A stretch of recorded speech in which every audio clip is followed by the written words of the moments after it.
Existem pontos que são muito importantes. Então, a gente sabe que todo o desenvolvimento da criança, ele passa por processo de separação e de individualização. Então, esses 2 pontos, eles são cruciais para a criança se desenvolver intelectualmente e emocionalmente. Ao longo da vida, ela vai vivendo e vivenciando isso por um período muito longo. Tá? Então, a gente precisa permitir que existam esses momentos. Lembra que a gente falou no nosso episódio anterior que, às vezes, a criança, no momento que ela se sente separada, ela vai para a escola, que gera um estresse, que gera... Né? Então, assim, tudo isso é necessário e faz parte do dia a dia. Tá? Então, quando eu tiro isso do meu filho ele vai ser mais inábil. Quando eu não permito que ele vá vivendo. Então, o processo de individualização... Isso é problema, porque a gente vê muita mãe com bastante dificuldade em separar isso.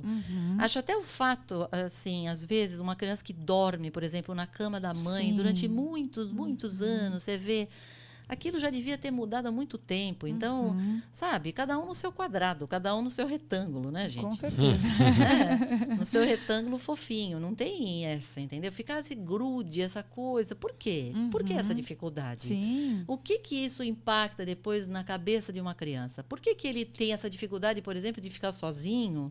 Quando, na verdade, isso faria ele crescer, não é? É isso que você está falando, Sim, não é? com certeza. A importância de você ter a individualidade. Exatamente. Então, por que isso é importante? E aí, a criança busca isso, sim, Carolina? E aí, nesse momento, Ivani, que a criança se entende como um indivíduo, ela vai começar a negar as ordens de quem gerencia o seu dia a dia. Porque ela quer começar a entender o quanto ela é capaz de Até onde ela pode ir.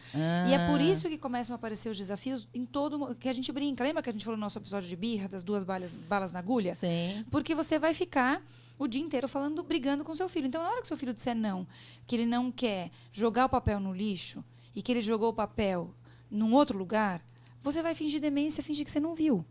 Agora, se você tem um não para o banho, você vai ter que entrar nesse enfrentamento. É o que eu falo. Tá? Vai quebrar, vai machucar? Sim, se ele vai pegar o seu vaso chinês de 2 milhões de dólares e resolver jogar no chão, exatamente. É óbvio que é não, né? Exatamente.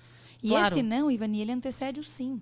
Então, é muito importante que os pais entendam isso. Quando a criança começa a colocar o não, ela está entendendo e formando o indivíduo. Então, tá tudo bem, só que eu preciso entender. Tem crianças que, como a gente falou anteriormente, esse não, ele vem mais problemático porque ela tende a desafiar mais. Isso que você brincou do Fê. Às vezes ela não vai brigar com você, às vezes ela é tão hábil que ela vai contra-argumentar. Eu lembro isso com o meu irmão. Meu irmão é o 3º filho. Então, o 3º filho, normalmente, a mãe já está exausta, né? Nossa. E eu lembro E é o caçula. que ele começava a falar, que chegava minha mãe e falava assim, vai, faz o que você quer, pelo amor de Deus. Pois é. Porque Só me deixa. Ele tinha entendido. Ele ganha no gogó. Exatamente. O Fernando tinha isso. Viu? Até hoje. Eu falo, teimosia, é teimosia. Entendeu? Vai até fazer o que quer e tá bom. Mas assim...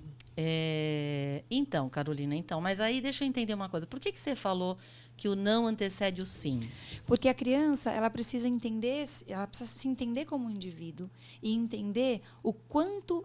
Até onde ela pode ir, Ivani? Tá. No momento inicial, ela tende a negar tudo. Quando cai a ficha, aí tudo bem, Exato. Ela aceita. Aí ela isso, entende né? que algumas coisas são normais, habituais, esperadas, e ela passa a entender. Ela vai, de fato, dar o não para situações que não são legais para ela. Então, me fala uma coisa. Então, a gente tem a repetição disso na adolescência? Sim, Ivani, esse é grande desafio. Nossa Isso Senhora. é emblemático quando a criança Quando está se você formando. acha que já melhorou, aí volta tudo. Aí vem a aborrecência. Exato. Porque daí é, de fato, a separação completa. Que daí ele se vê um indivíduo pronto, formado, eu não quero mais as suas ordens. Se achando. Exato. E aí eu passo a viver exatamente o que eu vivi quando a criança tinha 2, 3 anos. E nessa hora começa a vir, às vezes, a dúvida, meu Deus, o que meu filho tem? Eu acho que meu filho tem algum problema. Ele me desafia diferente. Então, preste atenção. Se seu filho, quando era pequeno, ele foi mais desafiador São do os que a amigos. média, São os e amigos. às vezes tem mesmo impacto, né? Mas É. se seu filho foi mais desafiador do que a média, talvez, quando ele passar pela adolescência, ele vai ser uma criança mais intensa e desafiadora. Você não pode baixar a guarda. E por que eu estou falando isso?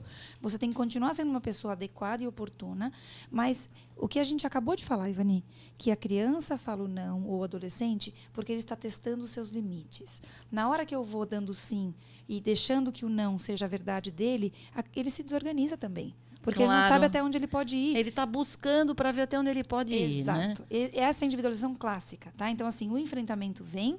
Então, o opositor, é natural que aconteça, que às vezes ele é tão intenso que ele parece fora de um propósito. Vira uma coisa realmente extremamente cansativa. Mas todo mundo vai passar por essa fase difícil. Mas tem uma coisa que eu falo aqui, que eu falo muito, que é o seguinte. Por exemplo, a mãe chegou lá no consultório faz umas semanas, com uma criança que chegou, ela falou assim, olha, ele é terrível. Ele é terrível. A senhora não tem noção. O menino tinha uns 3, 4 aninhos. Meu, ele é muito danado. Tudo que eu peço, ele não ouve, ele vai, é terrível. E agora ele foi para a escola. Eu falei, tá, mas e na escola? Ele é terrível? Não. Na escola me dizem que ele é um lorde. Que ele vai, é uma pessoa delicada e vai, ajuda as outras. Eu não acredito, ela falou. Eu falei, olha, mas esse é o esperado. Porque a criança sabe ter o autocontrole, que a gente já falou, né? Da função executiva, quando ele está em sociedade, quando ele está com as outras pessoas, certo? Que é ótimo, né, Evelyn? É o esperado. O duro é quando é o contrário. É quando aquela pessoa aqui em casa parece um anjo e depois o cara sai, depois o cara sai e pega um revólver e atira em todo mundo no cinema. Aí depois você vai perguntar lá para os vizinhos, nossa, mas ele era tão calmo. Sabe aquela coisa meio de parece ser um psicopata que sabe muito bem fingir quando está com você e depois ele faz uma outra coisa completamente. Isso é o problema. Isso é a patologia, certo? É quando dentro de casa a pessoa finge. Agora, esse que se opõe a você e é exatamente o que você está dizendo. Ele está lá simplesmente testando para ver até onde dá para ir. Até onde a mãe vai pegar as coisas e vai embora, certo? Qual é o seu limite? E aí, até a mãe vai sumir. Agora, existe também um limite de até onde isso é normal.